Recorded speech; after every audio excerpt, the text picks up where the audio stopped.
Welcome to Learner's Umbrella. Today we are going to start a new topic of vectors. As you all may know that vectors is one of the most fundamental and basic chapters of physics.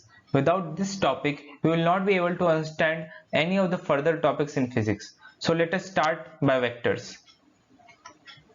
My name is Abhishek Maheshwari and this is the introduction video to vectors.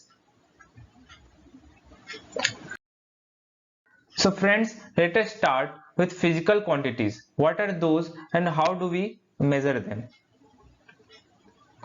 So those quantities that can be measured or calculated are called physical quantities. So we have many examples. For example, we can say, let us say we have a block. If it has a mass equals to 5 kg, so we can say that we can calculate mass. So mass is a physical quantity. Now let us say we have a container which contains liquid at temperature 100 degrees Celsius. So temperature can be measured, so it is a physical quantity. We can also have an example as, let us say we have a block and someone is pushing it with a force of F equals to 100 newtons. So this force is also a physical quantity as it can be measured with the help of some instrument. Now let's say we have 2 points A and B and between them there is a distance of 100 centimeters. So this distance is also a physical quantity as it can be measured. So there are many examples of physical quantities as such. Now we will discuss about the classification of physical quantities. Physical quantities can be classified into scalars and vectors. Let us see what are the scalars and what are vectors.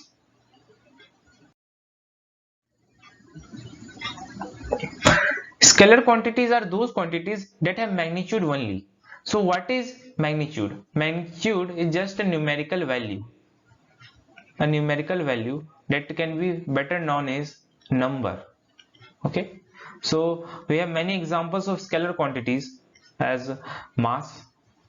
So if we write mass equals to 5 kg, we don't need anything else to represent mass. So mass is a physical quantity that is scalar. Okay. Now let us talk about temperature. If temperature, let us say, is 100 degrees Celsius, we write. So we don't need anything other than this number 100 to represent temperature. So it is also a scalar quantity. Now if time equals to 20 seconds, we don't need anything else other than this 20 seconds to represent time. So time is also a scalar quantity. We can also have many other scalar quantities like energy, that can be written as 100 joules, for example, or work, and many examples as such. Now let us turn our focus to vector quantities. Those quantities that have magnitude as well as direction and follow the laws of vector algebra. So we have seen that scalar quantities have just the magnitude, but now vector quantities have an additional term called direction and they follow a new set of algebraic laws, that is vector algebra. This vector algebra we will discuss in the next few coming topics of this playlist. So please stay tuned to our channel. Now we'll talk about an example that will help us to clearly understand what is a vector quantity. Let us talk about a person named Ram. He wants to go to his friend's house, Syam. Okay.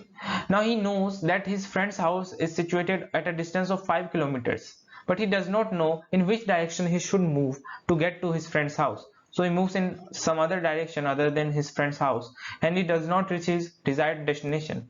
So we can say that this quantity, this 5-kilometer quantity, needs a direction. It's a direction to be precise. Okay. So this quantity is called a vector quantity because it needs a direction to be specified. And this vector quantity has a special name called displacement. We will discuss about displacement in the next chapter called kinematics. Now let us talk about another example for force. Okay, let's say we have a rock at point A and we want to push it to a point B. We need a force F to push it from point A to point B. Now we cannot push this rock into any preferred direction and assume that this rock will move through this point from A to B. Can we? No, we cannot. So this force is also a vector quantity because it needs a direction work. Okay, now we have many other examples like velocity. Velocity is nothing but a speed with direction. We have another example like momentum.